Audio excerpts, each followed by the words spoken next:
Et voici le problème central. Imprimer de l'argent n'est plus la baguette magique qu'il était autrefois.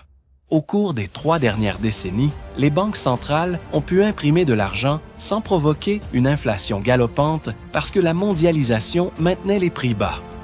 La production à bas coût en Asie, les chaînes d'approvisionnement efficaces et les coûts énergétiques stables ont créé un environnement déflationniste. Mais ce monde n'existe plus. La mondialisation est en recul. D'abord, la pandémie de COVID-19 a détruit les chaînes d'approvisionnement. Ensuite, la guerre en Ukraine a fait grimper les prix de l'énergie, du blé, du maïs et de presque tout le reste. Maintenant, l'inflation est hors de contrôle, 9% au Royaume-Uni, 10% en Allemagne, près de 8% aux États-Unis, et elle ne montre aucun signe de ralentissement.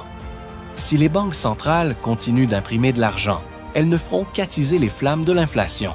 Mais si elles arrêtent, le crédit s'effondrera, entraînant l'économie mondiale dans une récession, ou pire encore. Le problème, il n'y avait pas assez d'or dans les coffres pour soutenir toutes ces dépenses. La solution est arrivée en 1971, lorsque le président Richard Nixon a pris une décision qui a ébranlé les fondations du système financier mondial. Il a retiré le dollar de l'étalon or. Ce jour-là, le 15 août 1971, les États-Unis ont rompu leurs promesses avec le monde. C'était la fin de l'accord de Bretton Woods et, pour beaucoup, le début de la fin du capitalisme pur. Sans l'étalon or, le gouvernement a obtenu un pouvoir dangereux, la capacité d'imprimer de l'argent sans limite, sans avoir besoin de produire une richesse réelle pour le soutenir. C'était comme donner une imprimante magique à un enfant et lui dire qu'il pouvait créer tout l'argent qu'il voulait. Depuis lors, la valeur du dollar repose uniquement sur la confiance et non sur quelque chose de tangible comme l'or. Ce changement a ouvert la porte à un système où les banques centrales peuvent manipuler l'économie à leur guise, gonflant des bulles et créant des crises. Préparez-vous à l'impact, car le système vacille et le choc est inévitable. Mais voici une vérité que personne ne vous enseigne à l'école. Penser petit vous enferme dans un cycle de médiocrité. Quand j'étais au lycée, je voyais mes professeurs vivre dans une peur paralysante. La plupart cherchèrent la sécurité d'un emploi stable, un salaire fixe, une vie sans risque. Leur mantra était simple, ne fais pas d'erreur, mémorise les bonnes réponses, suis le scénario et tu seras en sécurité. Mais savez-vous quoi? Cette mentalité de jouer la sécurité les a tenus éloignés de la richesse. Ils n'ont jamais pris de risques, n'ont jamais pensé en grand. Et c'est exactement ce qu'ils enseignent aux nouvelles générations.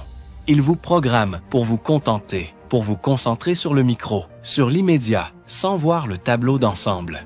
Si vous voulez survivre dans ce monde financier instable, vous devez briser ce moule.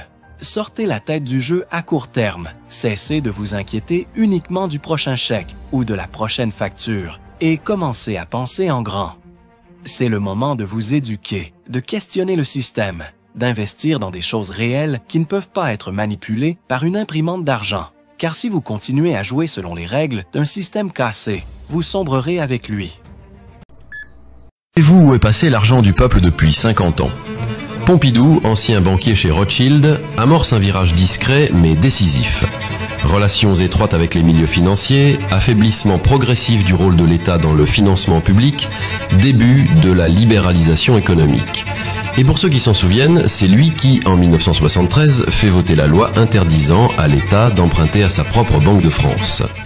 Dès lors, la France doit se financer sur les marchés privés, avec intérêt. La dette publique commence ici. Ce n'est pas encore l'époque des aides massives ou des ventes au privé, mais le décor est planté. 1986, Chirac privatise TF1, Suez, Matra, Saint-Gobain. L'État liquide une partie de son patrimoine sans aucune exigence sociale ni industrielle. Les grands groupes récupèrent, le peuple perd. 1994, Juppé généralise les exonérations de charges sur les bas salaires. Coût, 20 milliards d'euros par an. Effet sur l'emploi, aucune preuve sérieuse selon la Cour des comptes. 2007, Sarkozy amplifie le dispositif Fillon. 30 milliards d'euros offerts sans condition. Les grands groupes encaissent. Les suppressions de postes continuent. 2012, Hollande lance le CICE. 100 milliards d'euros entre 2013 et 2019.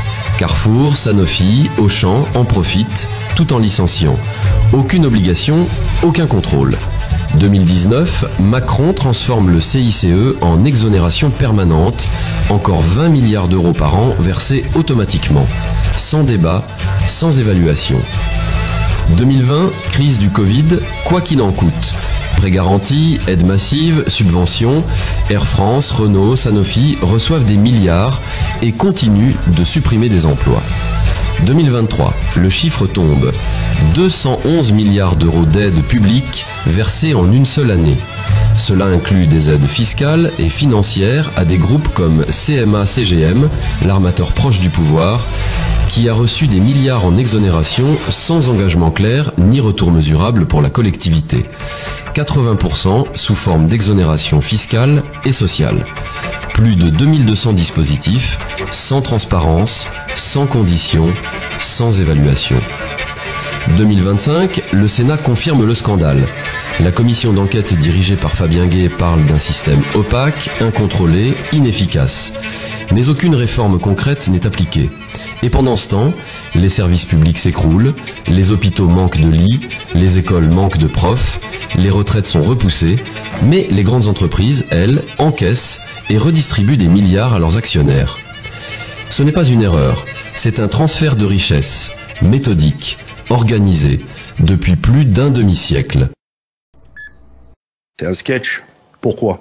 70% de l'électricité achetée par les acteurs alternatifs sont au prix de 42 €. L'Arenh. C'est un tarif garanti qui est un immense soulagement.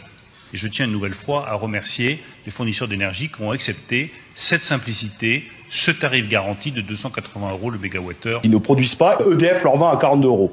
Le message du président de la République a été reçu 5 sur 5 par les fournisseurs d'énergie et je les en remercie. EDF leur vend à 42 €. Et ils vont pouvoir, 70% de leur électricité qui revendent à 280 €. En plus, pour appliquer ce tarif-là, donc une espèce de bouclier tarifaire, l'État les indemnise. Est-ce que vous leur apportez des compensations pour ce prix garanti qui est maintenant annoncé au client final? Nous sommes en négociation sur ce sujet-là. D'un côté, ils ont les profits et ils raquettent EDF. En fait, ça va coûter aux fournisseurs et à l'État? Il y aura un partage des coûts. Nous sommes en train de poursuivre les discussions sur le partage des coûts. Et de l'autre côté, vos impôts vont financer ce bouclier tarifaire. Des deux côtés, les énergéticiens sont gagnants. Si les gens savaient ça, ça serait pas outré. Il y aurait une révolution. J'ai 2000 € dans les mains, quoi. Dans cette pièce sécurisée, se préparent les commandes passées à distance. 2, 4, 6. Impossible de filmer le visage des salariés pour des questions de confidentialité. En quelques mois, l'entreprise a enregistré 20% de ventes supplémentaires. 3, 4, 5. Alors je prépare une commande de 193 630 € pour un client qui a acheté 63 pièces de 1 once. On a des commandes de la France entière. Hein. Là nous avons Arles. Ça c'est une petite 22 000 €. En général, le livret A, il y passe. Celui-ci, il l'évacue rapidement. Et après, ils voient comment ça fonctionne et après, ils attaquent les assurances vie. C'est le cas de ce client. Il veut rester anonyme. Je vous en prie, installez-vous. Lui a clôturé une assurance vie il y a quelques mois et réfléchit à investir dans l'or pour la première fois. Son budget, 100 000 €. Il veut notamment prévoir un héritage pour ses 2 enfants. Et pour le convaincre, la responsable n'hésite pas à sortir de vrais lingots. Donc là, j'ai 2000 € dans les mains, quoi. Exactement. Je m'attendais à ce que ce soit plus grand, en fait. Après quelques minutes de réflexion, l'affaire est conclue pour plus de 100 000 €. Un moyen pour lui de se prémunir face à une économie dans laquelle il n'a plus confiance. Des officiers britanniques capturés, un centre secret pris d'assaut et des documents classifiés saisis. En 15 minutes, l'élite russe a frappé un coup de filet chirurgical qui pourrait bouleverser l'équilibre des opérations occidentales en Ukraine. Si vous voulez comprendre ce qui se joue vraiment en coulisses, abonnez-vous Partagez cette vidéo et restez avec nous jusqu'au bout. Tout s'est joué à l'aube, sur la côte ukrainienne, dans une zone supposée sûre pour les alliés de Kiev. L'unité spéciale russe SCAT-12, opérant dans le plus grand secret, a mené une opération fulgurante visant un centre de commandement identifié comme étant un point névralgique pour les conseillers militaires étrangers. Le raid n'a duré que 15 minutes, mais ses conséquences, elles, pourraient se mesurer sur des mois. Parmi les personnes capturées figurent 3 au profil britannique, dont 2 officiers officiellement rattachés au ministère de la Défense du Royaume-Uni. Le colonel Edward Blake, spécialiste en guerre psychologique, le lieutenant-colonel Richard Carroll, ainsi qu'un expert cybernétique dont l'identité reste, à ce stade, confidentielle. Ce dernier serait toutefois lié au service de renseignement extérieur britannique, le MI6. Les autorités russes affirment que les prisonniers étaient en possession de documents hautement sensibles, des cartes stratégiques, des disques durs cryptés et plusieurs passeports diplomatiques. Moscou évoque une violation manifeste du territoire hostile par du personnel militaire étranger. En réponse aux protestations officielles de Londres, qualifiant l'incident de « malentendu regrettable », le Kremlin oppose une fin de non-recevoir. Aucune négociation, aucun échange de prisonniers ne serait à l'ordre du jour. Cet épisode révèle une dimension de plus en plus opaque et dangereuse du conflit. La présence de personnel occidental sur le terrain, jusqu'ici niée ou minimisée par les chancelleries, ne peut désormais plus être ignorée. Le silence des grands médias occidentaux, ou leur couverture partielle de l'affaire, renforce le sentiment que des opérations parallèles sont en cours, loin des regards du public, loin des lignes officielles. L'intervention de l'unité SCAT-12 confirme par ailleurs une évolution notable dans la doctrine militaire russe. Plus mobile, plus précise, et désormais orientée vers des cibles à haute valeur stratégique. Les 15 minutes à Oshakov n'ont pas seulement révélé la vulnérabilité de certains dispositifs alliés en Ukraine, elles envoient aussi un message clair. La Russie entend traquer tout soutien militaire étranger perçu comme illégal sur ce théâtre d'opération. La réaction de Londres, oscillant entre déni diplomatique et fermeté apparente, montre à quel point l'équilibre est fragile. Un faux pas, une déclaration trop tranchée, et le dossier pourrait basculer dans une crise bilatérale plus large. Les tribus arabes en Syrie appellent au djihad contre Israël. La situation est complètement tendue. Je te fais le résumé. Actuellement, sous une tente de guerre, des chefs de tribus arabes ont promis de se venger contre les Druzes qu'ils ont massacré des Bédouins. Les tribus arabes se comptent par milliers, dizaines de milliers. Ils sont tellement nombreux à se rendre dans le sud de la Syrie qu'ils n'ont plus de bus et utilisent des poids lourds pour venir. Là, on a carrément des gens qui sont même pieds nus, donc venus pour en découdre avec les Druzes. Les tribus arabes viennent d'arriver dans les localités des Druzes, donc ils mettent feu à des maisons, s'en prennent forcément aux Druzes qui se sont alliés à Israël et qui ont vendu leur pays. Que la situation elle est tellement devenue incontrôlable que Israël a demandé l'aide du gouvernement syrien. Forcément, ils ont répondu que non. Vous avez joué avec le feu, et ben maintenant que vous allez y goûter, la situation est totalement incontrôlable. Alors, le gouvernement syrien a décidé d'envoyer ses hommes pas très loin du conflit, mais juste en tant qu'observateurs. Pour le moment, ils ont décidé d'observer et non de participer à ce qu'il se passe. Quelque chose bouge à Washington. Un frisson traverse le pouvoir. Les couloirs sentent la peur. Ce qui vient d'être déclenché peut tout faire basculer. Mais pas seulement aux États-Unis, jusqu'en Europe, jusqu'en France. Grand jury. Pam Bondi, ancienne procureure générale de Floride, ordonne à un procureur fédéral de présenter les preuves de Tulsi Gabbard à un grand jury.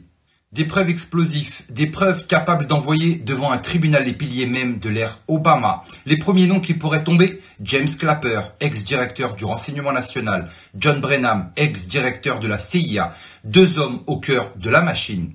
Mais ce grand jury ne siégera peut-être pas à Washington, il se tiendra potentiellement en Floride. Et là, tout change. En qualifiant le Russia Gate de vaste conspiration criminelle, le ministère de la Justice contourne le délai de prescription habituel. Ce n'est plus 5 ans à compter du crime initial. Le compte à rebours part du dernier acte manifeste de l'intrigue. Ce dernier acte, c'est le raid de Jack Smith sur Mar-a-Lago en août 2022. Une manœuvre censée accuser Trump et qui devient aujourd'hui la clé juridique pour retourner toute l'affaire contre ses auteurs. Le raid s'est déroulé en Floride, pile dans le district sud à tendance républicaine. Un terrain où les jurys sont bien plus enclins à inculper les élites de Washington. Trump les a appâtés, ils ont mordu et maintenant ils sont pris au piège. Les noms commencent à tomber.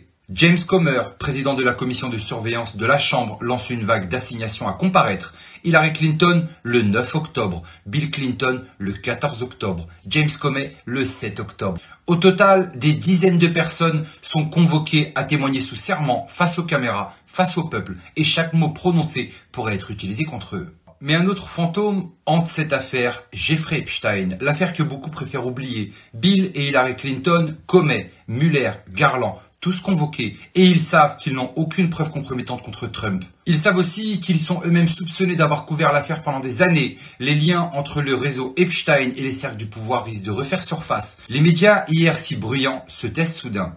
Leur silence devient presque un aveu. Pour Pam Bondi et Tulsi Gabbard, le Russia Gate n'est qu'une première étape. Une fois que le public aura compris qu'un État profond existe, qu'il a manipulé les institutions, infiltré les agences et corrompu les médias, alors viendra le moment d'ouvrir un autre dossier, le Covid-19. Après l'échec du canular russe, les mêmes noms ont orchestré la crise sanitaire. Obama, Clinton, Biden, Soros. Les accusations sont claires. La Russie les désigne comme ayant financé un programme d'armes biologiques. Les laboratoires ukrainiens apparaissent dans le rapport. Des financements remontent à 2014. Les mêmes réseaux, les mêmes méthodes. Trump veut justice sur les deux fronts. Le plan est millimétré. Les preuves sortent par vagues successives. Chaque déclassification est calculée pour maximiser l'impact. Chaque réaction de l'adversaire devient une pièce à charge supplémentaire.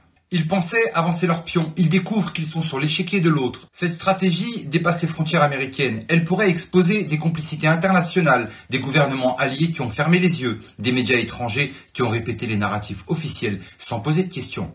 Des réseaux financiers qui ont alimenté les mêmes causes sous couvert d'ONG ou de programmes humanitaires. Le mécanisme est enclenché vers un procès historique, vers la chute de figures que l'on croyait intouchables, vers une vérité qui ne s'arrêtera pas aux États-Unis. Certaines ramifications mènent jusqu'en Europe et jusqu'à la France. Le Russia Gate n'est que la première fissure. Derrière, il y a le Covid et derrière encore d'autres secrets enfouis. Si la digue cède, le flot sera incontrôlable. Bientôt l'édifice pourrait s'effondrer. La panique ne sera pas qu'à Washington, elle sera mondiale. Mais surtout n'oubliez pas, on n'est clairement pas au bout de nos surprises.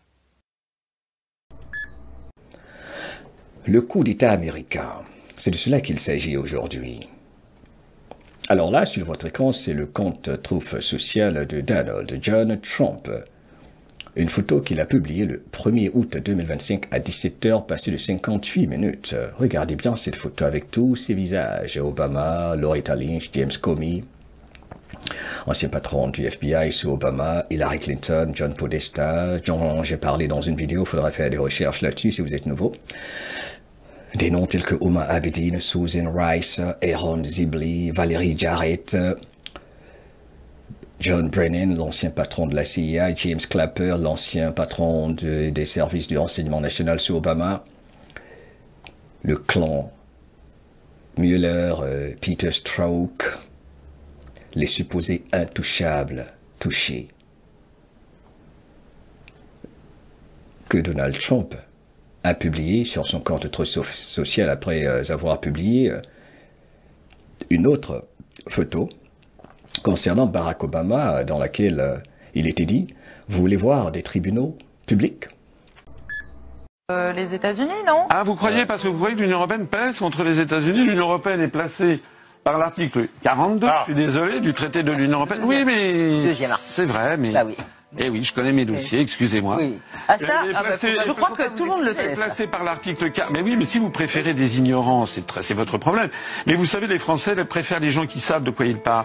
Nous sommes placés par l'article 42 du traité de l'Union européenne sous la tutelle de l'OTAN. Or, l'OTAN est dirigée depuis Washington. La meilleure preuve, c'est que pour sortir de l'OTAN, je me suis renseigné, c'est l'article 13 du traité de l'Atlantique Nord, il faut écrire au gouvernement des États-Unis d'Amérique à la Maison-Blanche. Donc ne venez pas me dire que l'Union européenne sert de contrepoids aux États-Unis d'Amérique. C'est le contraire qui est vrai. La France est devenue désormais l'un des satellites de Washington. C'est d'ailleurs perçu comme tel par les Français et par le monde entier, vous savez. Réalisation des forces de police, des forces de sécurité, voire des gouvernements chez nous, nous prépare, nous, citoyens, à être les futurs Palestiniens dans notre pays. Vous parlez de l'israélisation de la police, par exemple en France. Est-ce que c'est de par les méthodes ou c'est un mode de pensée? Il y a un peu les deux, mais regardez la facilité avec laquelle on s'est mis à éborgner les gilets jaunes chez nous. Macron, le libéral, le progressiste. Les jeunes, il est sympa, c'est le centre au moins, c'est pas les extrêmes. Hein. On éborgne, il y a des Français. Et on éborgne parce qu'on tire sur des Français qui manifestent avec des armes de guerre. C'est pas un éborgné, c'est pas deux éborgnés, hein, c'était quoi, 20, 25 ça c'est des images qui n'existent pratiquement pas ailleurs. Hein. Vous voyez pas dans d'autres pays. Dans d'autres pays, les gens se font taper dessus, se font mettre en prison. Ok, mais éborgner, parce qu'on leur tire avec des armes de guerre dessus, il y a très peu de pays qui font ça. En Israël, il faut vraiment voir comment un Chinois nous voit aujourd'hui, comment un Brésilien nous voit aujourd'hui. Et voit ce qu'on est, hein, c'est-à-dire des gens abjects, mais qui en plus se font passer pour des gens d'une probité incroyable, et qui en plus viennent faire la leçon aux 10 Brésiliens. C'est vraiment stupéfiant. J'entends des gens qui disent qu'on a des valeurs, j'entends des gens qui disent qu'il faut respecter le droit international. Mais je regarde et puis on ne le fait pas. C'est étonnant.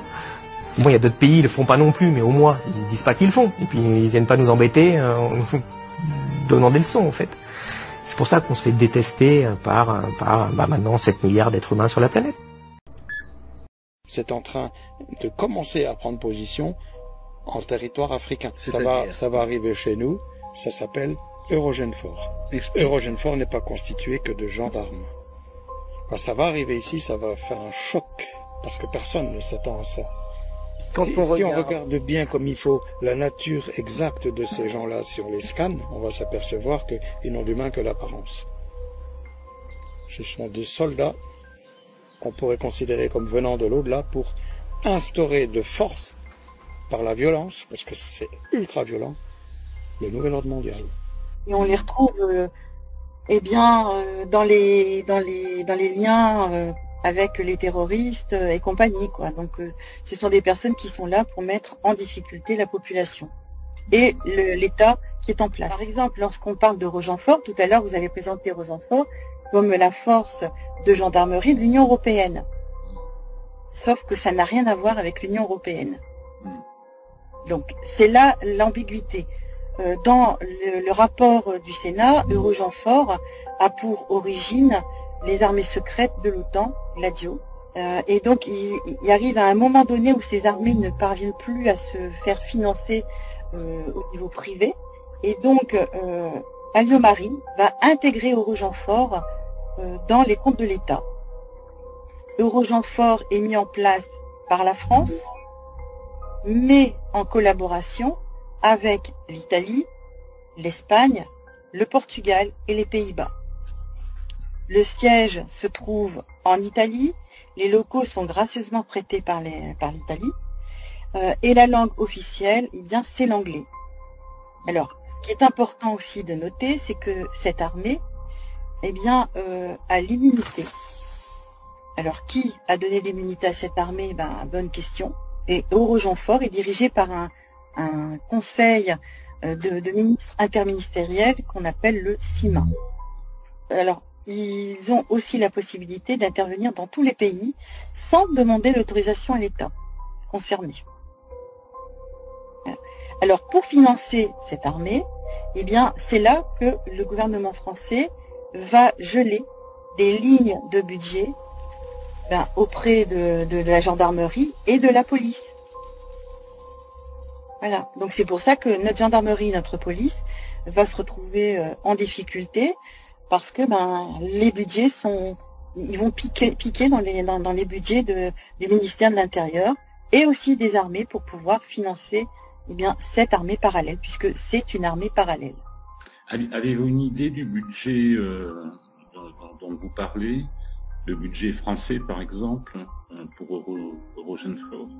Alors, je vous avoue que de tête, non, j'ai pas l'idée, sachant que pour retrouver ça dans les comptes du ministère des Finances publiques, c'est très compliqué parce qu'en fait, ils jouent sur les intitulés des comptes. Auparavant, on avait quelque part une espèce de comptabilité analytique, on pouvait définir qui revenait à quoi, tandis que là, on parle de défense. Alors, de défense, on y met tout qu'on veut, quoi. Donc, c'est quelque peu compliqué. Et quelle est la mission officieuse alors de Rogenfort aujourd'hui, dit en quelques mots simples, facilement compréhensibles? Quel est leur terrain de jeu, si je puis dire? Alors, des terrains de jeu, ils en ont plusieurs. D'après ce que nous, on a pu observer, et surtout la manière dont on a pu découvrir l'existence de Rogenfort, c'est dans les pays comme au Mali, au Yémen. Donc ils interviennent de façon non en dehors du respect protocole en fait, et on les retrouve dans les liens avec les terroristes et compagnie, quoi. Donc, ce sont des personnes qui sont là pour mettre en difficulté la population et l'État qui est en place. L'ONU, comme le Conseil de sécurité, comme la Cour pénale internationale, aucun ne parle d'Eurogenfort, alors que si on prend les comptes rendus du ministère des Armées, par exemple les comptes rendus de Monsieur Le Drian à l'époque, il mentionne des guerres hybrides. Et les guerres hybrides, eh bien, c'est les guerres qui sont conduites avec nos armées conventionnelles, et à côté, on a ces armées parallèles, qui, eux, n'ont pas du tout à respecter les règles en matière de militaire. Donc, ils ont le droit de faire tout ce qu'ils veulent. La nature exacte de ces gens-là, si on les scanne, on va s'apercevoir qu'ils n'ont d'humain que l'apparence. Ce sont des soldats qu'on pourrait considérer comme venant de l'au-delà pour instaurer de force, par la violence, parce que c'est ultra violent, le nouvel ordre mondial. Ce président français, il faut qu'il le sache, il a tout intérêt à se préparer son cercueil. Dieu va lui montrer ce que ça veut dire vouloir être aussi effronté et vouloir avoir des déclarations contre Dieu. C'est pas contre le peuple juif seulement, c'est mais contre Dieu qui a dit que cette terre serait donnée au peuple d'Israël et que cette terre va revenir entièrement, toute la terre, sans aucune part.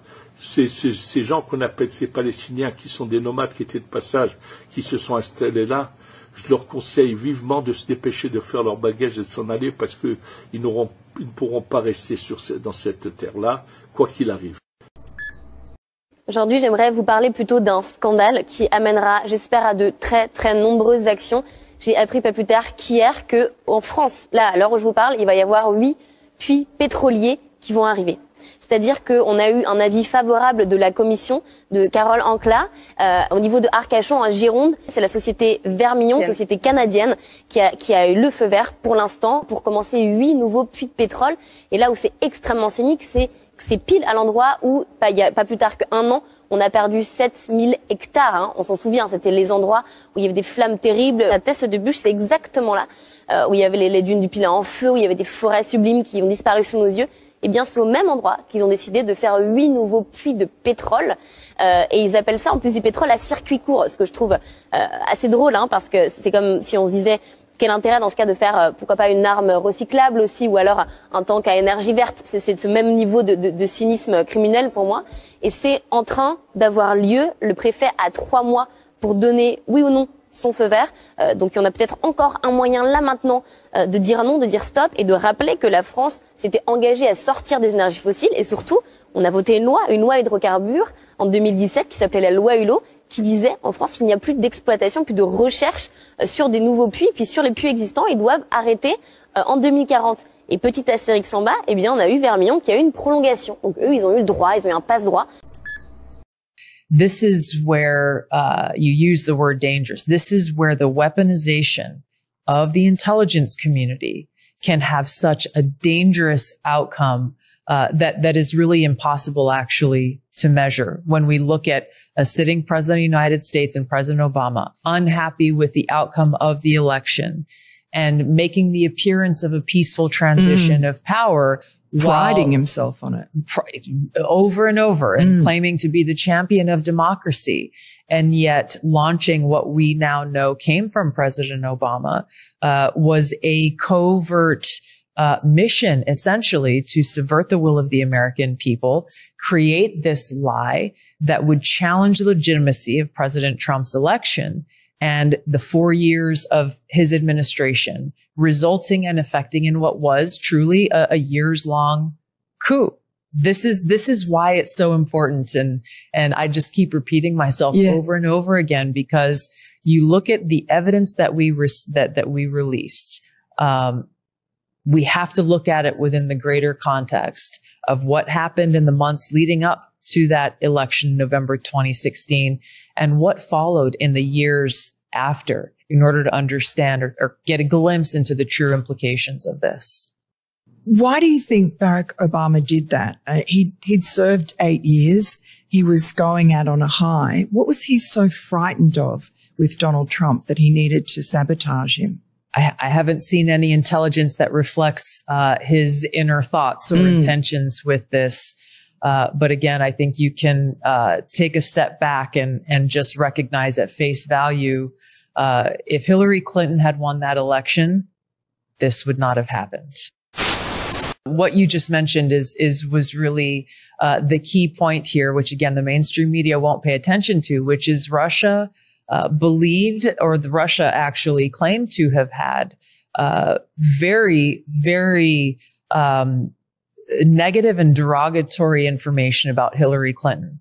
That if they had chosen to release that in the weeks leading up to that November 2016 election, it would have very likely had a devastating effect on her campaign. Totally. I mean, that she was addicted to tranquilizers. Yes. And then you now look at that footage of her at the 9/11 ceremony in New York, being sort of staggering towards her van and having to be pushed in there. And now you look at that with different eyes. That's right. If that's correct, that she was on tranquilizers.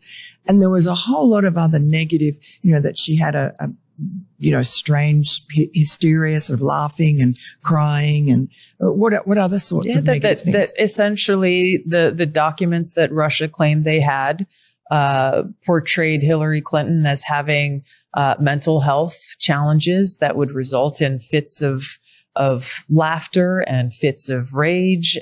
It also pointed out some very specific physical health concerns that apparently leaders within the DNC were discussing amongst each other. That's right. This wasn't invented intelligence like the Steele dossier. This was supposedly emails and communication among senior DNC officials that Russia claimed to have in their possession. So the point here is that if Putin and Russia aspired to help Trump get elected, which is what the manufactured January 2017 intelligence community assessment says with high confidence, according to Brennan and Clapper, then Putin would have released the most damaging information and emails to help President Trump leading up to that November 2016 election. The fact is, the opposite is true. It was intentionally withheld and not released because they assumed that Hillary Clinton would win that election. And their plan, according to these documents that were found in an investigation the House Intelligence Committee conducted into the CIA's creation of this January 2017 assessment, is that Russia had decided to wait until Hillary Clinton won the election and wait until maybe days or weeks before her inauguration to release these documents once again, to sow chaos and discord in America and to undermine her presidency before she would even have the opportunity to take the oath of office. Here's a look at earnings expectations. What a chart this is. It's been a very strong quarter despite tariff uncertainty, with 82% of S&P 500 companies beating estimates so far. That's the highest rate since 2021. Les technologies numériques ont principalement un pouvoir analytique. Nous entrons maintenant dans le domaine du pouvoir prédictif. Mais l'étape suivante pourrait être de passer en mode prescriptif. Ce qui signifie que vous n'avez même plus besoin d'organiser des élections, parce que nous savons quel en sera le résultat. Mein Name ist Mia, mein Name ist Maria, mein Name ist Ebba. Mein Name ist Mia. Mein Name ist Maria, mein Name ist Ebba. Ich wurde in Kandel erstochen, ich wurde in Malmö vergewaltigt. Ich wurde in Rotherham missbraucht und ich wurde in Stockholm überfahren. Es dauerte stundenlang. Keiner war da, um mir zu helfen. Ich bin irgendeine Frau. Ich bin Mia, Maria und Ebba. Sie könnten ich sein und ich könnte sie sein. Sie könnten ich sein und ich könnte sie sein. Die Täter lauern überall. Wenn wir im Park joggen gehen, wenn wir abends von der Arbeit nach Hause kommen, wenn wir an der Bushaltestelle warten. Wir sind nicht sicher, weil ihr uns nicht schützt. Weil ihr euch weigert, unsere Grenzen zu sichern. Weil ihr euch weigert zu kontrollieren, wer hereinkommt. Weil ihr euch weigert, Straftäter abzuschieben. Weil ihr lieber jede Kritik an euch zensiert, als uns ernst zu nehmen. Weil ihr uns lieber sterben lasst, als eure Fehler einzuräumen. Wegen eurer Zuwanderungspolitik stehen wir bald einer Mehrheit von jungen Männern aus archaischen, frauenfeindlichen Gesellschaften gegenüber. Ihr habt das gewusst und ihr habt das in Kauf genommen. Ihr habt das gewusst. Ihr habt es in Kauf genommen. Ihr habt uns preisgegeben. Ihr habt uns geopfert. Ihr predigt Feminismus und Frauenrechte. Dabei seid ihr die wahren Frauenfeinde. Wir sind die Erinnerung an die Opfer. Wir sind euer schlechtes Gewissen und wir suchen euch heim. Wir sind das, was ihr verdrängen wollt. Aber wir gehen nicht mehr weg. Wir sind kein Freiwill, keine Sklavinnen, keine Kriegsbeute und keine Kollateralschäden. Wir sind die Töchter Europas. Wir sind die Töchter Europas. Wir sind die Töchter Europas. Wir sind die Töchter Europas.